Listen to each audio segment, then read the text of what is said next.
happened? What happened po, Sen? Bakit hindi po Kulokoy sila sila. nagpakita? Ano po? So, uwi na po kayo? Uwi na po kayo, Ayun Sen? na, ano pang gagawin namin? Nakakaya eh. Yung ginawa nila eh. First time ever, sabi nila. Ngayon lang nangyari talaga. Bakit po nakakahiya for you?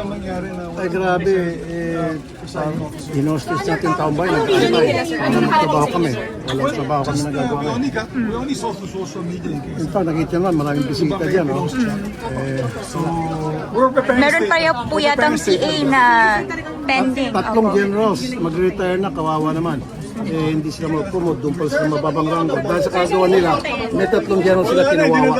Sen, sabi po ni SP Alan, kailangan daw pong, challenge niya po yung Senate minority na Gusto niya, sumama kami sa kanya na i-boycott Yes. itong Senate. Kasi sabi niya, kailangan daw independent ang Senate sa kahit sa anumang mga situation. Bakit? Rule of law naman yung nangyari sa pag-aresto kay Jinggoy. Ba't kami sasama sa pagbo-boycott sa kanila? So, kami magtrabaho lang. Siguro sila ayaw nila magtrabaho, then it's up to them. So, hinostis na kami. Tapos, pinatayan pa kami ng aircon. Pinatayan pa kami ng wifi. Sino nagpatay, sir? Siyempre, sino ba nasa majority? Sila. Natawagan po si SP kanina. Sumagot po ba siya? Sumagot siya yung sa isang message na pagkahaba, 1 kilometrong haba. Ano pong laman, Sen? Yun na, so ang buod nun is para bang kailangan sa kanya na i-boycott itong Senate. Yes, sir. Yung po ba yung view nyo? Kaya parang hindi na po kayo mag-iintay dito. Nalaman yung hindi na So, papasok kami tomorrow. Sila mag-boycott, okay lang, pero kami papasok kami hanggang Wednesday. Tuloy-tuloy Ba't kami po. gagawin yun? Kung may balak silang i-boycott tong Senado, sila lang. So that's the term, sir, boycott ang ginawa ng majority? Parang gano'n yung tema ng message ni SP Alan. Na kasi dapat daw, we have to show independence sa Senate, ng Senate daw. Ano independence pinagsasabi niya? Sa tingin niyo, Sen, this is the answer to the walkout that the minority did last week? Hindi naman kami nag-walkout Ay, nag-walkout kami nung last time because meron ni-railroad nila yung rule. Ibang itong usapan ginagawa na. namin, Hindi kami nag-walkout ngayon, di ba? Silang nag-walkout. Wala naman sila, di sila susunod. Personally, so disgusting. Another waste of taxpayers' money. Colleagues from the majority did not show up today. I heard and I think the reason why they didn't show up is support of Jinggoy Estrada. Meron Sinasabi ni Senator Cayetano, independence, independence. Hindi naman kami under sa executive, hindi na under sa amin executive. I mean, we're not under the executive, we're not over the executive, diba? I mean, sinasabi, reason why they didn't show us, because parang mga nangyari, mga sunod-sunod, huli kay Jinggoy, parang they're supporting the man.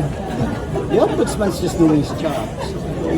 Do you consider this as a boycott ng majority sa session? I don't know if it's a boycott or whatever they want to call. Sana mahiya naman sila.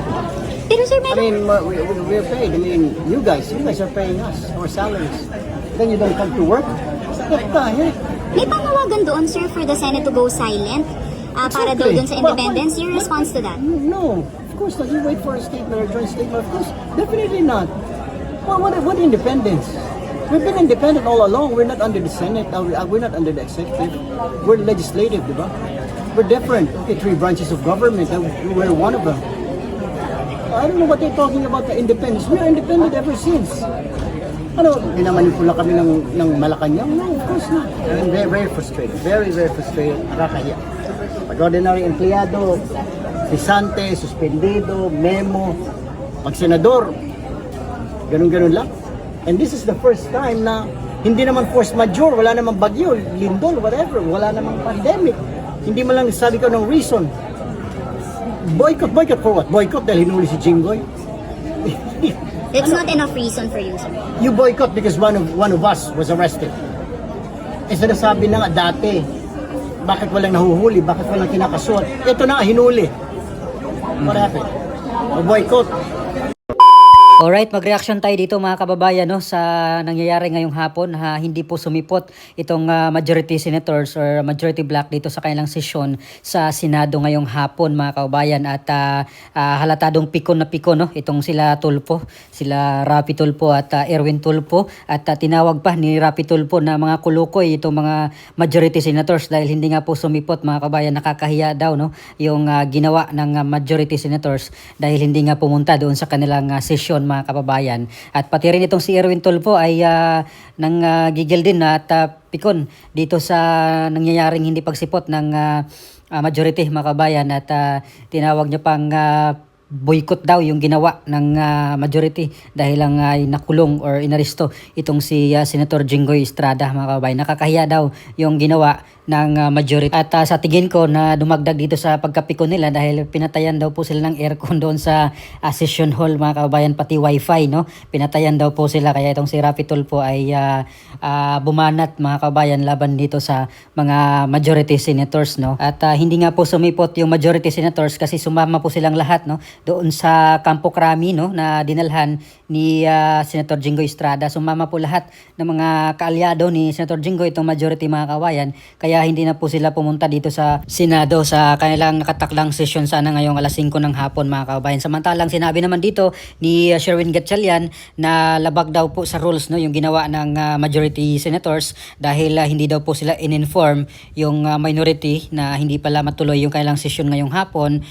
Hindi daw po sila kinonsulta mga kababayan. So abangan natin kung ano po yung magiging hakbang nila mga kababayan no dito. At bago pa dyan ay may mga statement na rin kanina ata or kahapon no itong si Senator Tulfo din, Rapi Tulfo, na alam na daw nila yung anong gagawin nila no ngayong hapon sana kung ano mang mangyayari. Alam nila yung kailang moves daw kung ipagpilit yung balak nga or pinupush ni Senator Marcoleta na online participation no ng mga senador. So alam daw ng mga minority senators na kung ano yung magiging moves nila mga kabayan. So sa tingin ko hindi po nila na-anticipate or hindi po nila aware no or hindi sila aware na ito yung mangyayari na sila pala yung mabulaga dito sa majority senators kasi sila yung hindi sinipot no or siniputan ng mga majority kasi last time ng session nila nung Martes yata yun kung ako nagkakamali ay nag-walk out nga mga kababayan no itong mga minority senators maliban doon kay Tito Soto na nagpaiwan doon sa plenaryo no mga kababayan. At dito tinanong si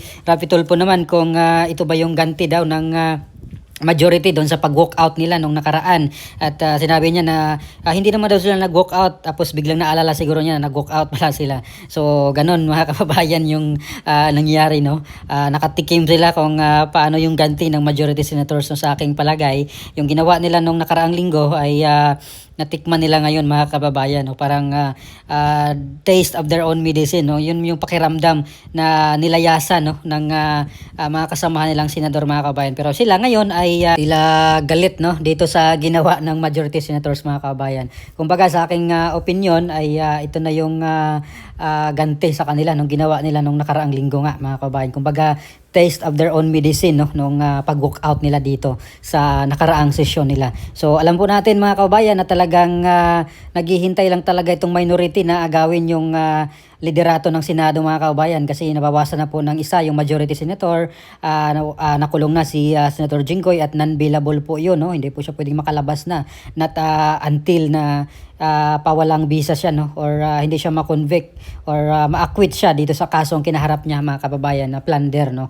At abangan natin yung takbo ng kaso niya mga kababayan. At itong mga minority ay talagang bigla-bigla na lang yung susunggab mga kababayan kasi pantay na sila ngayon yung senators ngayon no? 11 sa minority at 11 dito sa majority kasi si Senator Bato de la Rosa ay hindi rin makakadalo kasi pinaghahanap na po siya ngayon ng mga otoridad no mga kababayan. Kaya itong mga minority ngayon ay dismayado dahil yung plano na kung ano man yung binabalak nila ngayong hapon ay napurnada na naman mga kababayan no? Or napurnada yung kanilang binabalak kung meron man kasi talagang sure na sure ako talaga dito na aagawin talaga nila yung liderato no ng Senado dito kay kay Senate President Alan Peter Cayetano at hindi naman matuloy mga kababayan sa Huwebes sana yung hearing ng Blue Ribbon Committee. So sana po ay mapakinggan muna natin yun ng hearing ngayong Huwebes bago palitan nila or bago sila magtagumpay dito sa kailang talagang binabalak ngayon na patalsikin si Senate President Alan Peter Cayetano mga kababayan. At sure ball yan talaga na itong minority senators ay bigla-bigla na lang talaga nila yung gagawin, no, na bakantihin yung liderato at iluklok nila itong si Sherwin Gatchalian mga kababayan. At kawawa naman ng taong bayan, hindi naman matuloy ang investigation ng flood control mga kababayan. So sana ay mapakinggan muna natin kung ano man yung mga testimonies na mga ipapatawag, no, dito sa Huwebes sa Blue Ribbon Committee, at sana itong majority ay gamitin yung kanilang pagkawais, no, dito sa nangyari ngayon sa Senado, kasi pag magkaroon ulit ng sesyon ay malamang ay gugulatin na lang sila dito ng minority senators mga kababayan sa kanilang, baka i-execute na nila yung kanilang mga binabalak na patalsikin si Senate President Cayetano mga kababayan, no. Kaya panawagan dito sa ating mga kababayan, no, intindihin po natin yung ginagawa ng majority senators ngayon, lalo na yung mga gustong mapanagot at mapakinggan yung mga kwento sa likod ng pagnanakaw ng flood control corruption, no. So itong ginagawa ngayon ng majority na hindi pagpasok nila sa Senado ay hindi ibig sabihin na mga tamad po sila. Meron lang pong dahilan mga kababayan, no. May dahilan yan for sure. At sa tamang panahon ay papaliwanag yan nila Senate President Alan Peter Cayetano mga kababayan. At wag natin pakinggan or wag natin intindihin yung mga batikos ngayon ng minority dahil talagang kung ano-ano yung kanilang pinagsasabi laban dito sa majority senators, at plus itong media mga kababayan, mga mainstream media ang kakampi nila na talagang sisiraan nila itong majority senators mga kababayan, kung ano-anong pinagsasabi nila. Sayang daw yung tax ng Pilipino, sayang yung sahod nila, yung buwis na imbis magtrabaho daw yung mga senators.